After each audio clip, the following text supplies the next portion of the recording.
Hello दोस्तों, स्वागत है आपका मेरे इस चैनल पे जिस चैनल का नाम है एडुकम साइट। मैं इस चैनल पे आपको पढ़ाने वाला हूँ मैथ और इंग्लिश, और जो बाकी सब्जेक्ट है वो भी आपको पढ़ाने की कोशिश कर लूँगा अगर मैं पढ़ा पाया तो। इस आज का जो ये टॉपिक है वो है त्रिकोणमितीय अनुपात एवं सूत्र। हालांकि ये मेरा पहला टॉपिक है इस चैनल पे। अगर आपको पसंद आए तो लाइक कीजिएगा, अगर पसंद ना आए तो आपकी मर्ज़ी। इस मैथ में आपने ये 6 नाम सुने ही होंगे। ये साइन, कोस, टेन, कोसेक, सेक, कोट। और जिसने नहीं सुना है वो आज पहली बार सुन रहा होगा। ये 6 नाम आपको अच्छी तरह से याद आ जाने चाहिए। ये साइन के साथ ए भी लगा हुआ है, इससे पूरी तरह से साइन साइन ही होता है। ये कोसाइन होता है केवल, लेकिन इसे केवल कोस पढ़ा जाता है। ये टेंजेंट होता है लेकिन इसे केवल टेन पढ़ा जाता है। तो इसी तरह से केवल जहाँ तक मैंने इससे ये लकीर दिया हुआ है यहीं तक पढ़िए। साइन, कोस, टेन, कोसेक, सेक, कोट। ये कोस और सेक अलग है, लेकिन यहाँ पे वो दोनों एक साथ नाम लगता है, कोसेक। तो इस बात पे अंतर दीजिएगा। ये साइन, कोस, टेन, कोसेक, सेक, कोट। इसमें इम्पोर्टेंट चीज़ ये इतना ही है कि आपको ये 6 के नाम याद करने हैं, केवल आपको नाम याद करने हैं। पहले आपको ये 3 नाम याद हो जाने चाहिए। साइन, कोस, टेन याद हो जाएगा, साइन, कोस, टेन। उसके बाद कोसेक, सेक, कोट। ये भी 3 नाम आराम से याद हो जाने चाहिए। अब ये नाम है क्या? बहुत सारे बच्चों को ये फॉर्मूले जैसे लगते हैं। किसी किसी को लगता है ये मुश्किल से इनके फॉर्मूले याद होते हैं। अगर आप इन्हें फॉर्मूले ना समझें, केवल इनके नाम समझें तो ठीक है। ये नाम याद हो जाने के बाद आपको ये जानना है कि ये आखिर में किस चीज़ के नाम हैं। यहाँ पे मैंने कुछ त्रिभुज बनाए हैं। ये चारों त्रिभुज समकोण त्रिभुज हैं। ये समकोण त्रिभुज क्या होता है आपको पता है? दो संलग्न कोण के बीच में, किसी त्रिभुज में दो संलग्न जो भुजा होती है, ये भुजा और ये भुजा मिलकर जो कोण बनाते हैं वो 90 डिग्री का होना चाहिए, तभी वो समकोण होता है और वो पूरा का पूरा त्रिभुज समकोण त्रिभुज होता है। सेम टू सेम यहाँ भी मैंने समकोण त्रिभुज बनाया है, यहाँ भी समकोण त्रिभुज बनाया है और यहाँ भी समकोण त्रिभुज ही बनाया है। ठीक है। और किसी भी त्रिभुज में 3 भुजाएं होती है, 1 2 3, 1 2 3 ये पता होना चाहिए। और समकोण त्रिभुज में जो तिरछा वाला भुजा जो होती है वो हमेशा कर्ण होता है। ये तिरछा वाला भुजा ये देख रहे हैं आप, ये तिरछा वाला भुजा और ये तिरछा वाला भुजाएं, ये कर्ण है। बाकी जो 2 पार्ट है, लंब और आधार, ये लंब और आधार, या आधार या लंब, ये आधार ये लंब। आप देख रहे होंगे ये दोनों में आधार सेम है, ये दोनों त्रिभुजों में आधार सेम है, लेकिन यहाँ नीचे में लंब है। तो ये दोनों त्रिभुजों में अंतर क्या है? आप सोचेंगे यहाँ पे आधार है तो यहाँ पे लंब क्यों है? इसका एक कारण है। अगर क्वेश्चन में दिया गया हो कि सी के दृष्टिकोण के हिसाब से वो सी जहाँ पे खड़ा है, सी जिस भुजा पर है वही उसका आधार होता है, और सी जिस भुजा को देख पा रहा है, देखिए ये मैंने ये आँख जैसा बनाया है, सी इस भुजा को देख पा रहा है तो ये सी के हिसाब से लंब ये है, और सी जिस भुजा पर है वो है उसका आधार। और इसमें यही है, यहाँ ए के दृष्टिकोण के हिसाब से ए जहाँ पर है, ए जिस भुजा पर है वो उसका आधार है, और जिस भुजा को वो देख पा रहा है, जैसे कि ये इस भुजा को देख पा रहा है, तो ए के दृष्टिकोण के हिसाब से उसका लंब ये है। तो आपको केवल इतना ही याद करना है कि अगर सी के दृष्टिकोण के हिसाब से देखें तो वो जिस पर होगा वही उसका आधार है, और ए के दृष्टिकोण के हिसाब से देखें तो वो जिस भुजा पर है वही उसका आधार होगा। बस इतना ही। यहाँ भी सी के दृष्टिकोण के हिसाब से यहाँ देखिए, सी के दृष्टिकोण के हिसाब से उसका आधार ये है, और ए के दृष्टिकोण के हिसाब से उसका आधार ये है। यहाँ पे एक ध्यान देने वाली बात है, ये इस त्रिभुज के हिसाब से ये जो लंब है, लंब उसका ए और बी में है, ये ए बी भुजा है, इसीलिए ये यहाँ पे लंब दिया हुआ है ए बी। कर्ण है ए सी, ए और सी में है ये कर्ण, तो ये कर्ण AC होगा। और आधार है BC, ये और B और C जो है ये आधार BC है। लेकिन इस वाले त्रिभुज में ए के दृष्टिकोण के हिसाब से कर्ण तो वही AC ही होगा क्योंकि वो तिरछा होता है। लेकिन ए के दृष्टिकोण के हिसाब से ये जो A और B है, AB भुजा, यही इसका आधार है। और ये जो लंब है B और C, यानी कि ये लंब BC होगा। तो बेसिक ये 3 भुजा आपको याद हो जानी चाहिए, कर्ण आधार लंब, कर्ण आधार लंब। और आपको इतने पता होने चाहिए किसकी दृष्टिकोण के हिसाब से कौन आधार है और कौन लंब है। कर्ण तो वही सेम टू सेम ही होगा। ये याद हो जाने पर आपको ये जानना है कि ये साइन, कोस, टेन और कोसेक, सेक, कोट से ये जो कर्ण, आधार और लंब है ये कैसे जुड़े हैं। मान लीजिए कोई बंदा है लंब नाम का, मैं आपको दिखा दूं। कोई बंदा है लंब नाम का और कोई बंदा है कर्ण नाम का, मतलब कोई मान लीजिए कोई इंसान है। अगर कोई लंब कर्ण के ऊपर खड़ा है, लंब कर्ण के ऊपर खड़ा है तो वो साइन है। असल में यहाँ 6 अनुपात दिए हुए हैं, लंब बटा कर्ण साइन, आधार बटा कर्ण कोस, लंब बटा आधार टेन, कर्ण बटा लंब कोसेक, कर्ण बटा आधार सेक और आधार बटा लंब कोट। यही एक चीज़ है जो दिखने में और सुनने में फॉर्मूले जैसे लगते हैं, जो बच्चों को लगता है कि बहुत मुश्किल है याद करना। आप इन्हें अपने अपने तरीके से याद कर सकते हैं। अगर आप इसे ऐसे याद करेंगे तो लंब जो है वो कर्ण के ऊपर खड़ा होकर साइन करता है, लंब कर्ण के ऊपर खड़ा होकर साइन करता है, तो ऐसे ये याद हो जाएगा, यानी कि लंब बटा कर्ण साइन है।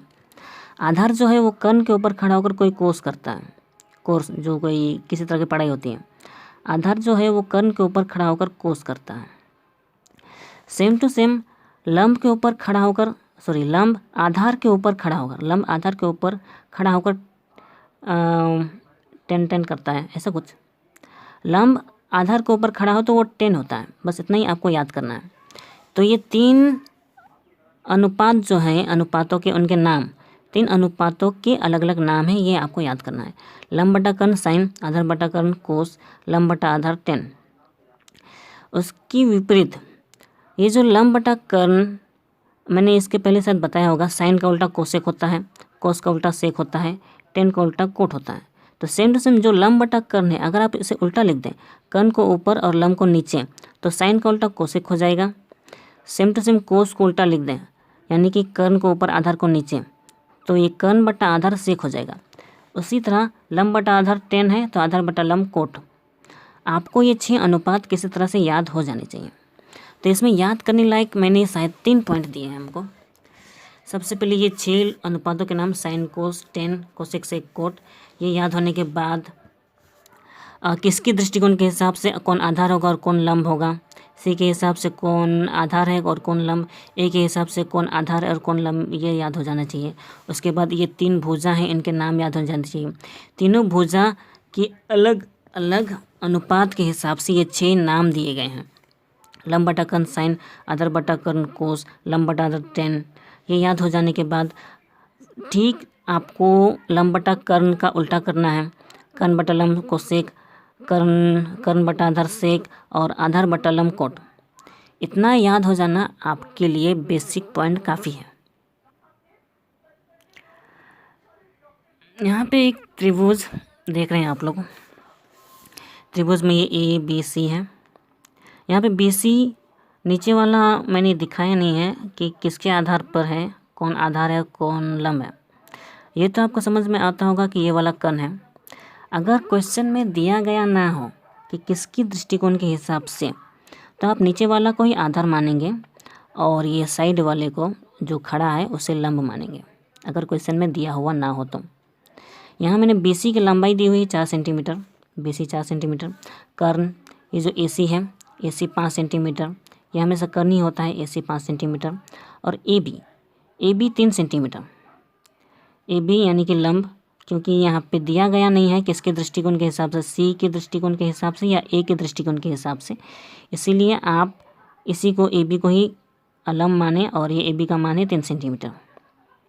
यहाँ मैंने एक क्वेश्चन दिया हुआ है, साइन C का मान कितना। यहाँ देख रहे हैं आप C दिया हुआ है, क्वेश्चन में ऐसा दिया रहता है, अगर सी पूछा है तो वो सी के दृष्टिकोण के हिसाब से पूछा है, यानी कि सी के दृष्टिकोण के हिसाब से अभी बताया कि नीचे वाला आधार होगा, लेकिन यहाँ मैंने दूसरा क्वेश्चन पूछा है साइन ए के हिसाब से। ए के हिसाब से यानी कि ए के दृष्टिकोण के हिसाब से आधार ये है, बस आपको ये छोटा सा पॉइंट याद रखना है। अब साइन सी के हिसाब से अभी जो अनुपात आपने पढ़ा, साइन का क्या होता है, लंब बटा कर्ण होता है। अब सी के हिसाब से लंब कौन है, अब सी के हिसाब से लंब ये है ए और बी, तो ये ए बी है। और सी के हिसाब से आधार कौन है, आधार बी सी है, लेकिन साइन में तो लंब बटा कर्ण होता है, कर्ण तो ए सी होगा, तो कर्ण है ए सी, यानी कि लंब मिल गया हमें ए बी और कर्ण मिल गया ए सी। तो ए बी का मान कितना है, ए बी का मान यहाँ आप देख पा रहे हैं 3 सेंटीमीटर है, और ए सी का मान 5 सेंटीमीटर है। जैसा आपको दिख रहा है, तो ए सी का मान 5 लगाया, ए बी का मान 3 लगाया, इन्हें लगा दिया तो ये लंब है, ये कर्ण है। जैसा आप देख रहे हैं, ये लंब बट्टा कर्ण, ये लंब बट्टा कर्ण, यानी कि साइन सी का मान 3/5, बस इतना ही, इसका आंसर इतना ही था। जो साइन सी का मान पूछा, साइन सी का मान 3/5। अगर आप आधार, लंब और कर्ण में अंतर समझ पाए तो आप ये डायरेक्ट लिख सकते हैं, और अगर डायरेक्ट समझ नहीं पाए, डायरेक्ट नहीं कर सकती, तो आपको इस तरह से लंबा ये मैथ करना होगा। उसी तरह से अगर कोस सी पूछा जाए, कोस सी बराबर आधार बटा कर्ण होता है, इतना पता है आपको। अब सी के हिसाब से तो आधार ये है बी सी, इसलिए बी सी यहाँ दिया हुआ है, और सी के हिसाब से कर्ण, कर्ण तो वही है ए सी, तो यहाँ पे ए सी बराबर 5 दिया हुआ है, मतलब कर्ण बराबर ए सी दिया हुआ है। तो बी सी का मान कितना है, बी सी का मान जैसे कि आप देख रहे हैं वो 4 है, और ए सी, और इस ए सी के हिसाब से वो तो ए सी अभी बताया था कि ए सी का मान 5 है, तो वही 4 आधार का मान, अब ए सी का मान 4 दिया हुआ है और ए सी का मान 5 दिया हुआ है, यानी कि कोस सी का मान 4/5, तो ये इसका आंसर हो गया। अब देखो क्वेश्चन में मैंने पूछा है साइन ए के हिसाब से क्या होना चाहिए। साइन ए के हिसाब से आपको ये ध्यान देना पड़ेगा, ए के हिसाब से क्योंकि लंब बटा कर्ण होता है तो हमें लंब चाहिए। ए के हिसाब से लंब तो ये होगा बी सी, ये पहले आधार था, ध्यान दीजिए, ये पहले आधार था। साइन सी के हिसाब से, साइन सी के हिसाब से जो बी सी था, साइन सी के हिसाब से बी सी जो था वो आधार था, लेकिन साइन ए के हिसाब से ये बी सी होगा लंब, यानी कि बी सी का मान होगा 4, यानी कि साइन ए के हिसाब से बी सी लंब है और ए सी कर्ण है। अब साइन ए, बी सी का मान 4 है, पहले भी दिया हुआ था, और ए सी का मान 5 है, इसका मतलब साइन ए का मान 4/5 है। कोस ए, कोस ए आधार बटा कर्ण होता है, आधार आपका ए के हिसाब से आधार ए बी है, ध्यान दीजिए, ए के हिसाब से आधार ए बी है, तो ये ए बी है और कर्ण ए सी ही है, तो ए बी का मान 3 है और ए सी का मान 5 है, तो साइन ए बराबर 3/5। यहाँ उसी त्रिभुज को मैंने दोबारा बनाया है, ए बी सी, 3 4 5 5, ये कर्ण है। एक बात, छोटी सी बात है, ये जो कर्ण है लंब और आधार से हमेशा बड़ा होता है, ध्यान दीजिएगा, ये जो कर्ण है लंब और आधार से हमेशा बड़ा होता है, इसलिए यहाँ 5 है, ये और ये 3 और ये 4 है। यहाँ पे मैंने 10A निकालने को कहा है, तो 10A कैसे निकालना है, अगर आप अनुपात पे ध्यान दें, यहाँ की जैसे कि अनुपात कहाँ दिया हुआ है, यहाँ पे ये रहा 10 होता है लंब बटा आधार, 10 होता है लंब बटा आधार, तो 10 होता है लंब बटा आधार, मतलब कि इसमें लंब और आधार चाहिए। सबसे पहले लंब चाहिए, ए के हिसाब से लंब कौन है, ये बी सी, और बी सी का मान कितना है 4, बी सी का मान 4 है, और आधार चाहिए, ए के हिसाब से आधार 3 है, तो ये 4/3, ये हो गया 10A का मान। उसी तरह से आप कोसेक ए का मान लिख सकते हैं, लेकिन यहाँ हमें करने की ज़रूरत नहीं पड़ेगी। जैसा कि मैंने बताया था, साइन का उल्टा कोसेक होता है, साइन का उल्टा कोसेक होता है, तो यहाँ कोसेक ए पूछा है, जो यहाँ साइन ए था ये वाला, साइन ए का मान 4/5 था तो कोसेक ए उसका उल्टा होगा, यानी कि जो साइन ए का मान 4/5 है तो कोसेक ए का मान 5/4 होगा। कोसेक ए का मान 5/4 होगा। क्योंकि साइन ए लंब बटा कर्ण होता है तो कोसेक ए कर्ण बटा लंब होता है। जैसे कि आप देख रहे हैं ए सी ये कर्ण है 5 है और लंब है ए के हिसाब से ये बी सी 4 है, तो ये कोसेक ए का मान निकल गया। इस तरह सेक ए का मान हम निकाल सकते हैं। सेक ए के हिसाब से आधार बटा कर्ण, आधार है 3 और कर्ण है 5। सॉरी ये मैंने गलत लिखा क्योंकि सेक है, मैंने इसे कोस समझ लिया था और यहाँ पे मैंने इसे कोस समझ लिया था, ये सेक है। सेक होता है कोस का उल्टा और कोस होता है आधार बटा कर्ण, तो सेक होगा कर्ण बटा आधार। कर्ण बटा आधार यानी कि 5, ये कर्ण है 5 और कर्ण बटा आधार है तो ए के हिसाब से आधार है ये 3, 5/3। यहाँ 10 दिया हुआ है, 10 का उल्टा कोट होता है तो हम इसी को कोट का उल्टा लिख सकते हैं। ये जो 4/3 है तो इसको हम 3/4 लिख सकते हैं। इस तरह से 10C, सेक सी, कोसेक सी, कोट सी आप चाहे तो खुद से निकाल सकते हैं। मैंने यहाँ ABC का मान दिया हुआ है और खुद से ही बनाया है। आप यहाँ कुछ और नंबर लगाइए और बाकी 10C, सेक सी, कोसेक सी और कोट सी निकालने की कोशिश कर लीजिए, ठीक है। तो ये त्रिकोणमितीय अनुपात एवं सूत्र का ये बेसिक मैथ है। 10C, सेक सी आप कैसे निकालें, आप अलग से कोई मैथ बनाइए। ABC इस तरह का त्रिभुज दीजिए, यहाँ पे कोई और मान दीजिए, मान लीजिए 4, यहाँ 5, यहाँ 6। कर्ण हमेशा बड़ा होना चाहिए, इतना याद रहे, ठीक है। आप कोई और मान दीजिए और वहीं पे आप हमें साइन ए, 10A, सेक ए या साइन सी, कोट सी इस तरह से निकाल कर देखिए। अगर आप निकाल पाए तो मैं समझूंगा कि मैं आपको अच्छी तरह से पढ़ा पाया, और अगर आप नहीं पढ़ पाए तो कोई भी सवाल हो आपको इस चैनल को लेकर या इस मैथ को लेकर तो आप वो मेरे कमेंट सेक्शन में पूछ सकते हैं। आज के लिए बस इतना ही। मैं इसी मैथ को लेकर इसका नेक्स्ट टॉपिक को लेकर आऊँगा अगली बार। तब तक के लिए मैं चाहूँगा कि अगर आपको ये चैनल अच्छा लगा, ये मैथ अच्छा लगे तो लाइक करें, सब्सक्राइब करें, और अगर आपको ये ज़्यादा पसंद आए तो किसी और को शेयर करें। और अगर ये मैथ आपके काम ना आया तो ये मैथ किसी और को शेयर करें, तो कम से कम 10 लोगों को शेयर करें ताकि वो लोग सीख पाएँ। हम आपसे मिलेंगे नेक्स्ट वीडियो में, तब तक के लिए बाय।